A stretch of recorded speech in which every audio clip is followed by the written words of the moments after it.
All right, another beautiful day where we're voicing out the voice of those who can't voice their voice on the outside. Every day I'm voicing out my brother's voice. Every day I'm going to be voicing out those inmates that are on the inside, that are being abused, that don't have families on the outside. And we're being connected every day with other inmates and other families that do have loved ones in there that are being abused by those correctional officers that are abusing inmates. I'm not going to sit here and tell you every correctional officer is bad.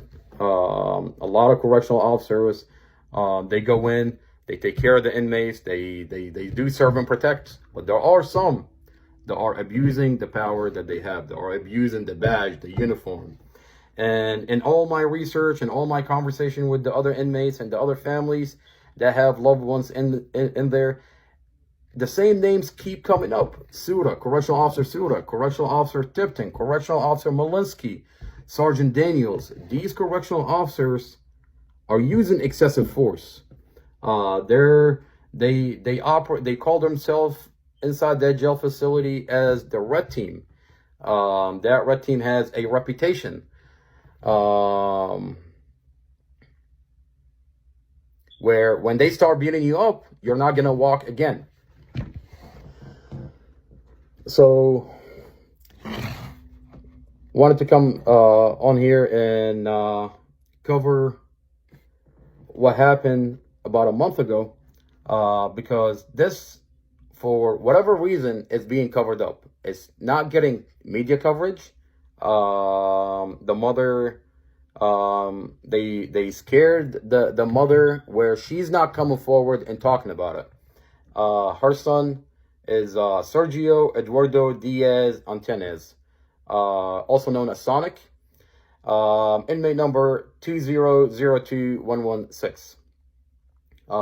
He was released 1 month after he was stabbed in Prince William County jail facility. So 2 inmates, 5 o'clock in the morning, they go into his cell and they began stabbing him. Those 2 inmates are MS13 gang members. So after 8 minutes into it, the correctional officers went in. Sergio Eduardo Diaz was sent to Inova Fairfax Hospital, and he was treated there for his stabbings. A month after his stabbing, the mother threatened to sue the jail facility, and she was able to get a motion for her son to be released from the jail facility and be on an ankle bracelet on house arrest. So right now, Sergio is at his house. He is on house arrest with an ankle bracelet. But the mother is scared to come forward and talk about this particular incident. My question is this. 2 inmates, 5 o'clock in the morning, they're MS13 members. Those doors, the cell door is electronically controlled by the correctional officers. The correctional officers can open it and can close it. That's the only way it can open and close. My question is, how was it open at 5 o'clock in the morning? How did those 2 MS13 members, how were those 2 inmates able to get that door open unless the correctional officers opened it for them? And my other question is, are there correctional officers that have ties with MS13 members that were able to coordinate this stabbing with the MS13 members? The 2 inmates were able to access that door and go in and stab Sergio. This is a question that's not being answered, and I asked this question directly to Colonel Peter Maltese. He's a superintendent. Now, sir, you're the superintendent of the jail facility. It is your job to make sure those inmates are safe. It is not your job to have this covered up. It's not been reported on the media. The mother is scared, and the community, we fear for the other inmates in your jail facility. So these are big questions that you should come forward and answer. The police department with the detectives from the gang unit,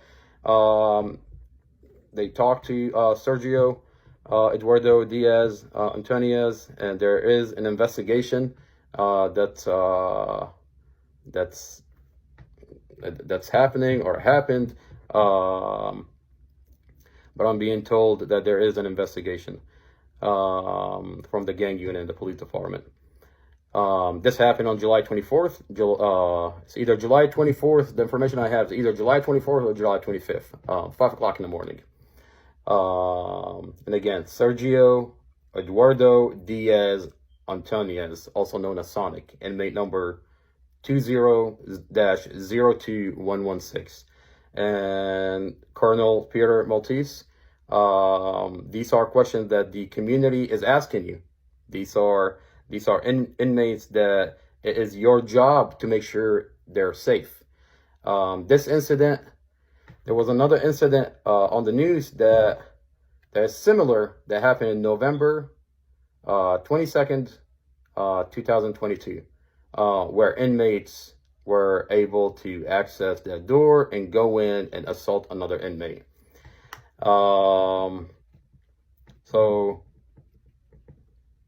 it's not the first time that this happened, and this should be addressed. And the fact there is no media coverage is a scarier idea. It's even a bigger problem.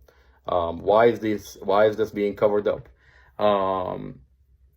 My brother has been beaten up by Correctional Officer Tipton, Correctional Officer Malinsky, Correctional Officer Suda, Correctional Officer Sergeant Daniels. They call themselves the Red Team inside that jail facility. They're doing it to a lot of other inmates where they're beating them up. They have a reputation where if they beat you up, you're not going to walk again. And they did that to my brother. And I'm being told, I'm getting information that there is other incidents that other inmates that this is happening to. They go in, handcuff you behind your back, strip you naked, beat you up, and you can't walk again. They refuse to give you medical. There's definitely abuse in that jail facility, and we're gonna bring all these incidents to light. I'm being connected with a lot of inmates on the inside, getting connected with other families that do have loved ones inside that are being abused the same way my brother is being abused. And this corruption has to stop. It's only a matter of time before justice is served for my brother and those inmates that are suffering and that are being abused. Those correctional officers that are abusing inmates are criminals, and they're using that badge and the uniform, and they're abusing people. But it's only a matter of time. We're going to be protesting in front of the courthouse every single day from 8 o'clock until 12. Every day we're protesting, and we're going to be exposing these crimes.